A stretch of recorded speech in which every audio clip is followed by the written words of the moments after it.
मान लो आप पाकिस्तान में काम कर रहे हो और आपसे गलती से एक स्टिकर निकल जाए, तो आपके साथ क्या हो सकता है? ये हो सकता है।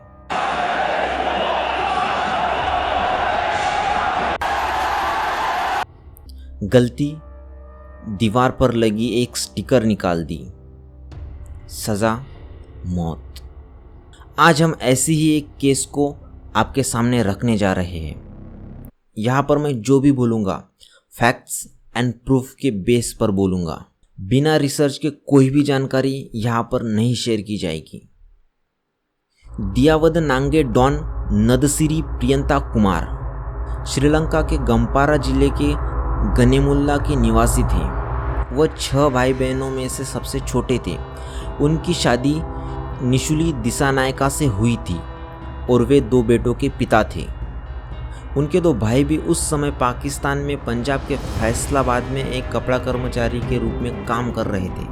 ह्यूमन राइट्स फोकस पाकिस्तान के अध्यक्ष नवीद वॉल्टन के अनुसार प्रियंका कुमार ने एक सुपरवाइजर से फैक्ट्री के परिसर की सफाई में मदद करने के लिए कहा था। 3 दिसंबर 2021 को प्रियंका कुमार के ऑफिस की सफाई करते करते उसके हाथों से एक पोस्टर निकल गया। पोस्टर पर उर्दू में कुछ लिखा था। क्या लिखा था वो उसे नहीं पता था। जो कि वो पाकिस्तानी नहीं था तो उसे उर्दू की जानकारी इतनी नहीं थी। पोस्टर निकालते टाइम एक स्थानीय सुपरवाइज़र देख लेता है और बाहर जाकर अपने सहकर्मियों और शहर के अन्य लोगों को इकट्ठा कर लेता है। उनके नज़रों में ये ब्लास्फेमी थी, क्योंकि निकाले गए स्टिकर पर कुरान की कुछ आयतें लिखी हुई थी। लोगों का गुस्सा देख फैक्ट्री के ओनर भी वहां आ जाते हैं और हालत की गंभीरता को देखकर प्रियंका कुमार अपनी अनजाने में हुई गलती की माफ़ी भी मांग लेते हैं।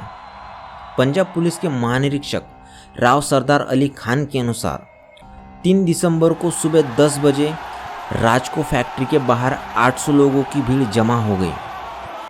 उन्हें यह बताया गया कि कुमार ने इस्लामी आयतों से लिखा एक पोस्टर फाड़ दिया है और यह ब्लास्फेमी है। जो कि अब ये ब्लास्फेमी हो गई तो भीड़ गुस्से से पागल हो जाती है। तुरंत भीड़ ने प्रियंका कुमार की तलाश शुरू कर दी। तलाश करते करते भीड़ फैक्ट्री की छत पर पहुंची और वही प्रियंका कुमार छिपे मिले। जैसे ही वो भीड़ के हाथ लगे उसे मारना शुरू कर देते हैं और उसे बुरी तरह पीटते हुए घसीटते हैं। प्रियंका कुमार को भीड़ बस घसीटती और मारती। घसीटने और मारने की वजह से 11:30 बजे उसकी मौत हो जाती है। मरने के बाद भी भीड़ ने उसे मारना बंद नहीं किया। इससे भी उनका मन नहीं भरा तो उसके शव को वजीराबाद रोड पर भीड़ ने आग लगा दी।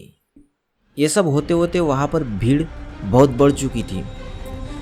भीड़ के सदस्यों ने मौके पर मौजूद मीडिया से गर्व से कहा उसने जो भी किया वो प्रॉफिट मोहम्मद को श्रद्धांजलि है। ह्यूमन राइट्स फोकस पाकिस्तान के अध्यक्ष नवीद वॉल्टर के अनुसार भीड़ को हमला करने में काफ़ी समय लगा। भीड़ के इकट्ठा होने, कुमार का पीछा करने और उन्हें पीटने के बाद वह कुछ समय के लिए भाग गए और छिप गए थे। ये सब होने के बाद भी वहाँ कोई पुलिस, कोई सुरक्षा एजेंसी, कोई सरकारी अधिकारी नहीं था। लोगों ने आपातकालीन नंबर पर कॉल किया लेकिन पुलिस 20 मिनट तक नहीं पहुंची।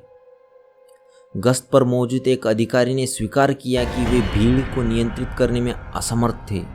सरकार के पास भीड़ की हिंसा और धार्मिक कट्टरता से निपटने की कोई रणनीति नहीं है, इसलिए आए दिन ऐसे केस बार बार होते रहते हैं। 4 दिसंबर को श्रीलंका सरकार और विपक्षी दलों ने इस घटना की निंदा की और अपराधी को दंडित करने के लिए तत्काल कार्रवाई का आग्रह किया। इसी दौरान पाकिस्तान के पूर्व डिफेंस मिनिस्टर ने कहा था कि वो बच्चे थे जो इस्लामिक आस्था से प्रभावित थे, वे उत्तेजित हो जाते हैं और जुनून में आकर कार्रवाई करते हैं। इसका मतलब यह नहीं है कि कार्यवाही की प्रतिक्रिया थी। हर किसी की अपनी सोच होती है। उन्होंने नारा लगाया कि यह ब्लास्फेमी का केस है। वे क्रोधित हो गए और उसे मार डाला। इसका मतलब यह नहीं है कि समाज टूट गया है। और डिफेंस मिनिस्टर यही नहीं रुके, उन्होंने तो यहाँ तक कह दिया, कृपया लोगों को समझाइए कि यह आस्था का मामला है, यहाँ तक कि मैं भी इसके प्रभाव में आकर अपराध कर सकता हूँ, लेकिन इसका मतलब यह नहीं है कि पाकिस्तान विनाश की राह पर है। बाद में विवाद बढ़ते देख उन्होंने इस पर सफाई भी दी थी। पाकिस्तानी अधिकारियों द्वारा किए गए पोस्टमार्टम में मौत का कारण सिर और जबड़े का फ्रैक्चर बताया गया। उसकी रीढ़ की हड्डी 3 जगहों से टूट गई थी, एक पैर को छोड़कर उसकी सभी हड्डियां टूट गई थी। उसका 99% शरीर जल गया था। उसके शरीर के सभी बॉडी पार्ट्स मारने और घसीटने की वजह से प्रभावित हो चुके थे। उसके पूरे शरीर पर यातना के निशान दिखाई दे रहे थे। इस केस में पुलिस ने 100 से अधिक लोगों को गिरफ्तार किया। इस घटना में शामिल मास्टरमाइंड में से एक था फरहान इदरीस। जांच में यह भी पता चलता है कि गिरफ्तार किए गए सभी लोगों का टीएलपी से संबंध था। 12 मार्च को आतंकवादी विरोधक न्यायालय ने 80 वयस्कों और 9 नाबालिगों सहित 89 व्यक्तियों पर आरोप लगाया, पर सभी 89 लोगों ने खुद को निर्दोष बताया।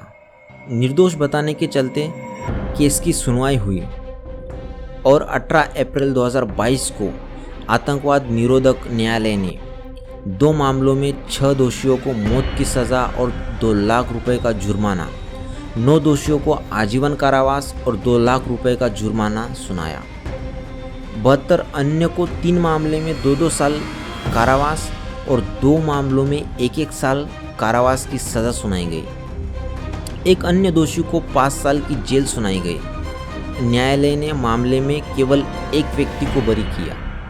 फैक्ट्री के एक डिप्टी मैनेजर मलिक अदनान ने कुमार की जान बचाने का प्रयास किया था और उन्हें छोड़ देने के लिए भीड़ से बहस भी की थी।